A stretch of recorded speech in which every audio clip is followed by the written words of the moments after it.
याद हमारे साथ ताजा करें।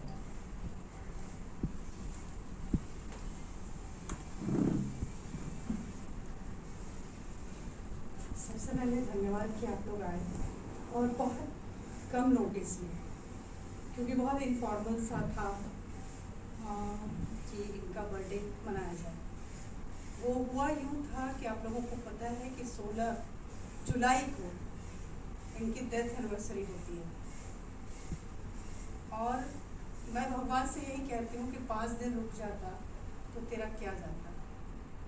यानी वो उस साल 2021 के 16 जुलाई को अगर वो नहीं जाती तो 22 को अपना जन्मदिन मना रही होती और उसके बाद जाती। खैर, इनके बाद क्या होता है, जब आप बहुत लोगों के करीब जाते हो और बहुत कुछ जानते हो तो उनको एक तार में बुनना मुश्किल हो जाता है। सुरेखा सिकरी जी के बारे में क्या बताऊँ मैं, जब कभी कभी बहुत उनसे मुँह लगी भी हो गई थी, बहुत मतलब, तो कुछ ऐसा बोल जाती थी तो वो अपनी आँखों से, जो उनकी आँखें थी जिससे वो जैसे कि एक्सरे कर लेती थी, तो उससे वो कहती ये मत भूलिए कि जब आपका जन्म भी नहीं हुआ था मैं रजिस्ट्री कर चुकी थी। तो वो मुझे तुरंत पकड़ के ज़मीन पे ले आती थी कि इतना बराबरी में जो हमने लिबर्टी दी है तो उसका मत लाभ।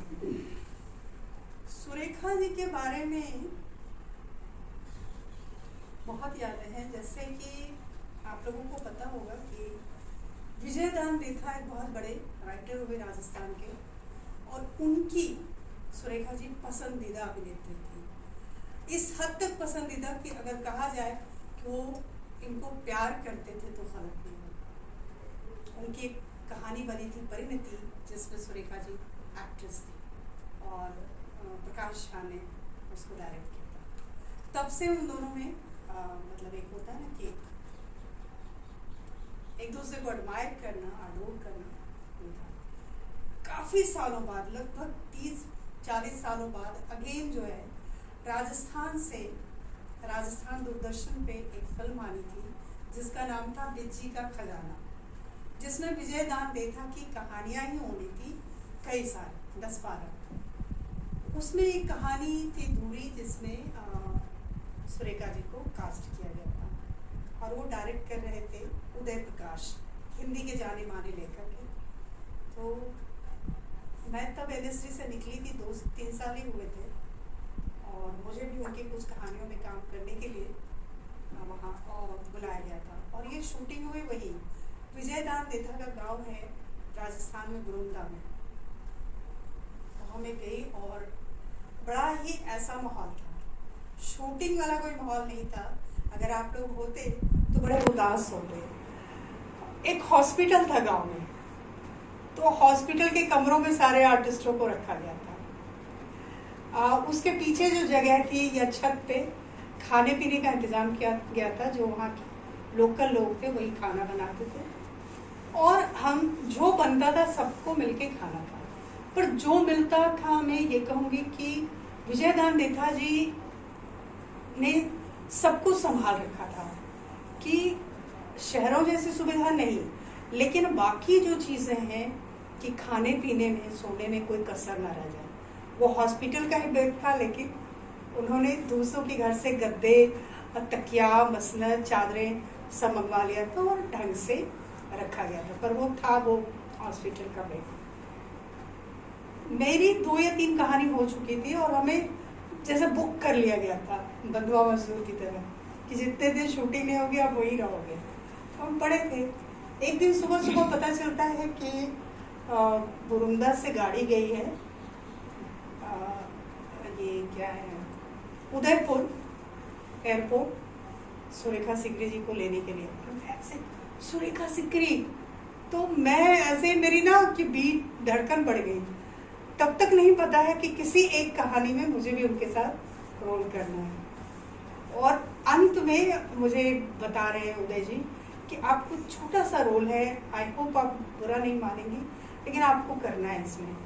तो मैंने उस समय एकदम बच्चे से उछक के हाँ मैं करूँगी करके बहुत उत्साहित हुई। बातचीत हो गई, ठीक है अब जब शूटिंग हो रहा है, शूटिंग से कुछ दिन पहले, कुछ समय पहले, कुछ देर पहले, एक है हमारे सीनियर खुर्रम, राजस्थान में कहीं जयपुर में रहते हैं, खुर्रम दादा, वो असिस्ट कर रहे थे उदय प्रकाश जी को। तो मैं उनके पास गई और जाके बोलती ना, दादा मुझसे ना एक्टिंग नहीं होगी, काम नहीं होगा। तो उन्होंने कहा क्यों, क्या हुआ? भैया सुरेखा जी के सामने तो मैं बोल ही नहीं पाऊंगी। तो उन्होंने कहा अच्छा। उन्होंने मेरा हाथ पकड़ा और सुरेखा जी के कमरे में ले आया, उसी हॉस्पिटल वाले कमरे। और वो एयरपोर्ट से आके तुरंत जो फटाफट अपना वो सजा रही थी, अपना बैग वैग अनपैक कर रही थी, चीज़ें रख रही थी। छोटा सा कैटल होता था और सोप निकाला उन्होंने, तो वो मेडिमिक्स एक सोप है वो निकाला। तो मैंने देखा तो फिर कहती मैं यही लगाती हूँ। तो वो सारा वो कर रही हैं और बहुत फुर्ती से कर रही है, प्लस उनकी तैयारी में ध्यान है। तब तक देथा जी आ गए तो वो कॉस्ट्यूम वगैरह भी दिखा रहे हैं। और देथा साहब इतने पर्टिकुलर थे कि उनका कहना था कि ये जिस राजस्थान की जिस संप्रदाय, अपनी गाड़ी में बैठ के चल रही थी। सो कट टू कट में मैं ये सारी बातें एक एक्टर के स्ट्रगल के साथ साथ उनका रिस्पेक्ट, उनका अपने अपने जो कन्विक्शन के साथ काम करना, वो सब देख रही थी। फिर मैं जब उनके घर गई तो मैंने एक डिफरेंट सुरेखा सीकरी को देखा कि जब मैं ये बताने लगी कि मेरे पापा नहीं रहे तो मैं रो पड़ी। और कब मैं रोते रोते उनके सोफे से बैठ के उनके घुटने में गोद पे आ गई। उन्होंने ऐसे ही मुझे मेरे कंधे को, पीठ को ऐसे सहलाना शुरू किया।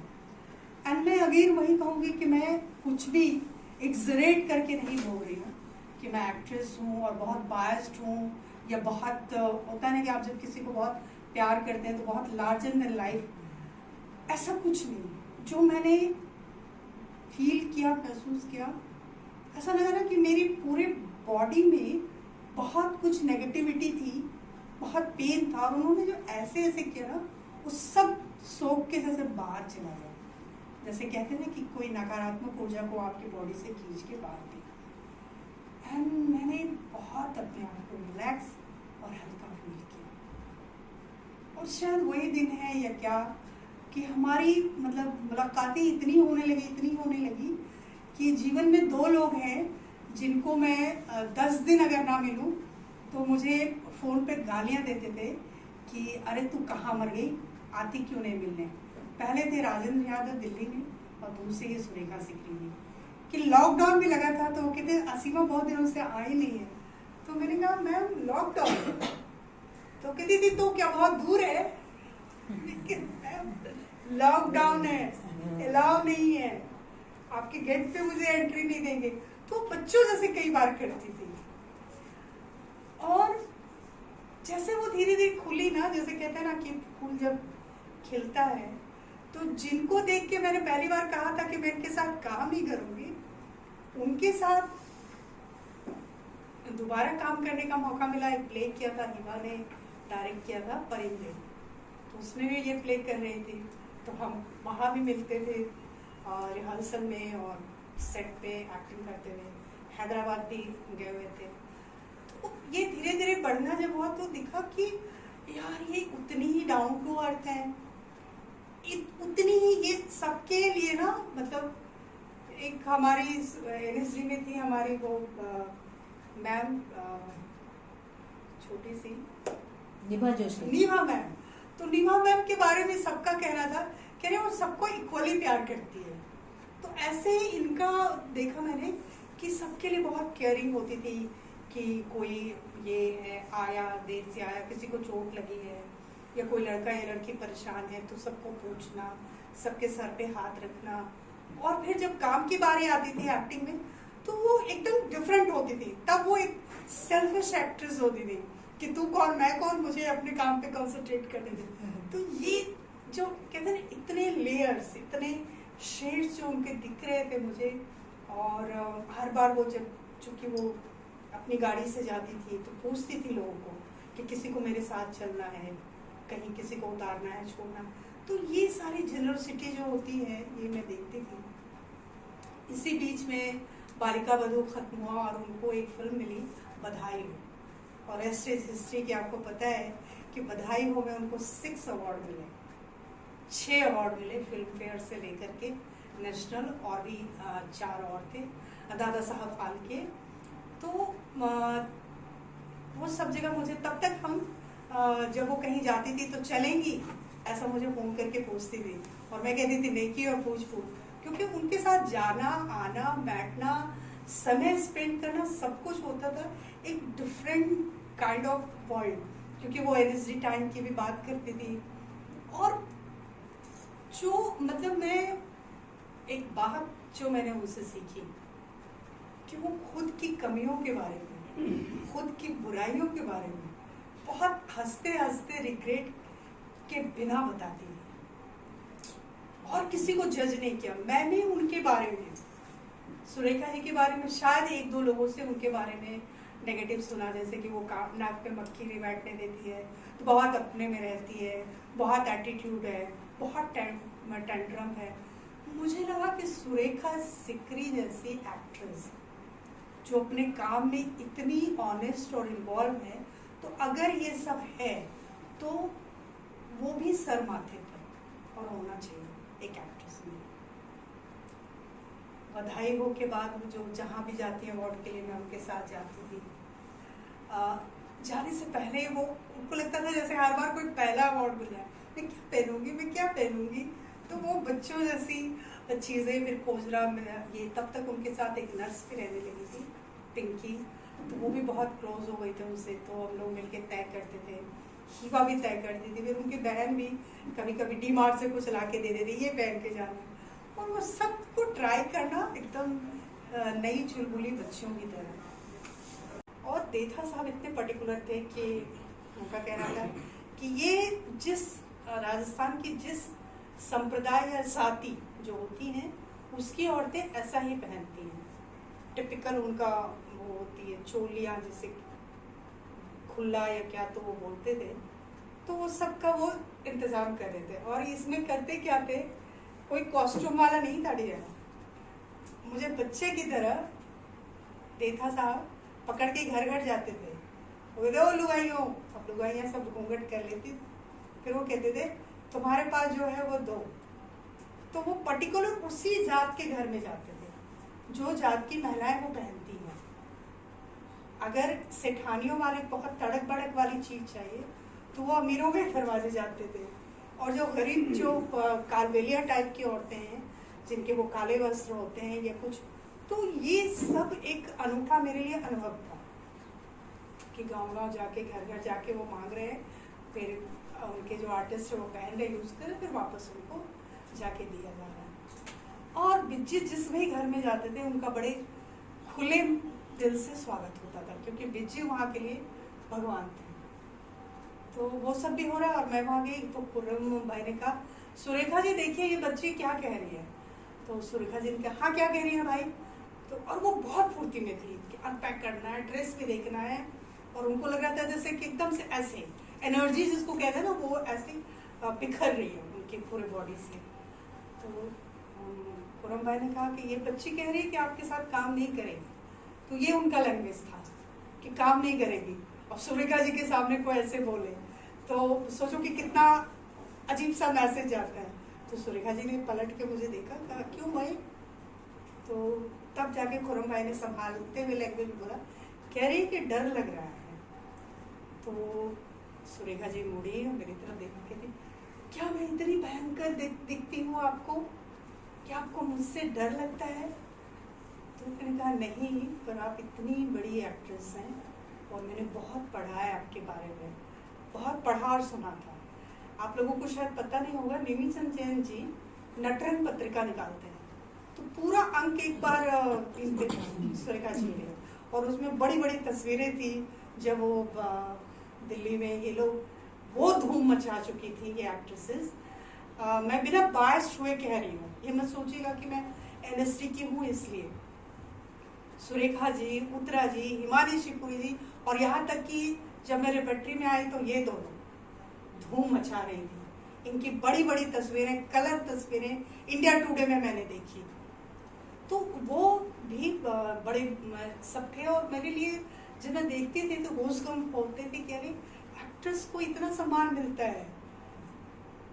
तो मैंने कहा नहीं, मुझे डर नहीं लग रहा, आप इतनी बड़ी एक्ट्रेस हैं। अब उनकी सादगी देखिए, उन्होंने कहा काय की बड़ी एक्ट्रेस, मुंबई में तो सर्वाइवल मुश्किल है। तब तक उनको उतना काम नहीं मिल रहा था, थोड़े बहुत, जबकि मम्मू मिल चुका था, उनको नेशनल अवार्ड मिल गए थे। तो फिर हमने काम किया, 2 दिन 3 दिन शायद उनके साथ रही, और वो फिर मुंबई और मैं तब दिल्ली रहती थी। उसके बाद से हमारा कोई ताल्लुक नहीं हुआ। ताल्लुक कट्टू में ये हुआ कि मैं दिल्ली मुंबई आई 2007 के एंड में, और 9 या 10 में, मैं कंफर्म नहीं हूँ, उनके जो पति थे, तीसरे पति रेगे साहब का डेथ हुआ, और उनकी प्रार्थना समाधि यहीं आराम नगर आर्य समाज मंदिर में। तो मुझे वो सूचना मिली तो मैं वहाँ गई, और वहाँ पे मुझे लगता है इंडस्ट्री के लगभग सारे लोग थे, जितने भी बड़े एक्टर्स होंगे, थिएटर के लोग होंगे, बजाज सर थे, श्याम बेनेगल साहब थे, सभी थे, निश्चयन तो थे ही थे। और मैंने देखा कि श्याम बेनेगल साहब आए, सुरेखा जी बैठी थी, और वो जब आए तो उठ के बस ऐसे किया उन्होंने श्याम बेनेगल जी को, और श्याम बेनेगल जी ने उनको ऐसे कस के हग किया, और 2 मिनट तक दोनों टाइट हग। फिर मैंने देखा कि श्याम बेनेगल भी उनको इतना प्यार करते हैं, और प्यार से वो मतलब मत लगाइएगा जो आजकल लगाया जाता है। वो प्यार था, एक रेस्पेक्ट था, एक एक्टर को सम्मान था। क्योंकि बाद में मुझे पता चला कि श्याम बेनेगल की भी वो पसंदीदा अभिनेत्री थी, और इसीलिए चाहे मम्मू हो चाहे जुनैदा हो, उसमें उन्होंने उनको खास रोल दिया था। उस सभा में मैं गई, बस ऑब्जर्व करके चली है, हमारी कोई बातचीत नहीं हुई। मतलब मैं इतना भी नहीं याद दिला पाई कि मैं वही लड़की हूँ जो आपके साथ वहाँ काम कर पाई हूँ। ये अचानक हुआ कि 2012 में मेरे पापा गुजरे, and I was very broke. तब तक हीबा से मेरी ये बहुत अच्छी बॉन्डिंग थी। हीबा शाह इनकी बहन की लड़की है, तो बहुत बॉन्डिंग हो चुकी थी इंडस्ट्री के थ्रू, और वहाँ से आते आते मुंबई में भी हमारी बहुत अच्छी दोस्ती हो गई। तब मुझे नहीं पता था, यहाँ आने के बाद पता चला कि वो उनकी मासी लगती है, और वो बड़ी मुंह बोली बहनों की तरह बात करती, नाम लेके बुलाती थी। वो मासी या खाला या ये नहीं कहती थी, वो नाम लेके बुलाती थी। तो ये परिचय हुआ, और जब पापा के गुजरने के बाद तो एक दिन ऐसे मैंने हीबा से कुछ बात हो रही थी कि मुझे मैम से मिलने का मन कर रहा है, मुझे जाओ मिलो, अच्छा लगेगा उनको भी, और उनने नंबर दे दिया, एंड थैंक्स टू हर। मैंने उनको फ़ोन किया तो उन्होंने कहा मैं तो भी बहुत बिजी हूँ, और तब वो बालिका वधू कर रही थी। 70, जिस लेडी ने मुझे कहा था कि मुंबई में सर्वाइवल मुश्किल है, वो बालिका वधू में 70,000 पर डे ले रही थी, और अपनी शर्तों पे काम कर रही थी, क्योंकि मैं वहाँ भी गई थी, सेट पे भी मिलने गई थी उनसे। और उन्होंने प्रोडक्शन को कहा था 4 घंटे मैंने देना है आपको, 4 घंटे में आपको मुझसे जो करना है, मुझे सर के बल उल्टा लटका लीजिए, काम निकालिए। 4 घंटे के बाद वो मेकअप पोंछती थी और अपनी गाड़ी में बैठ के चल रही थी।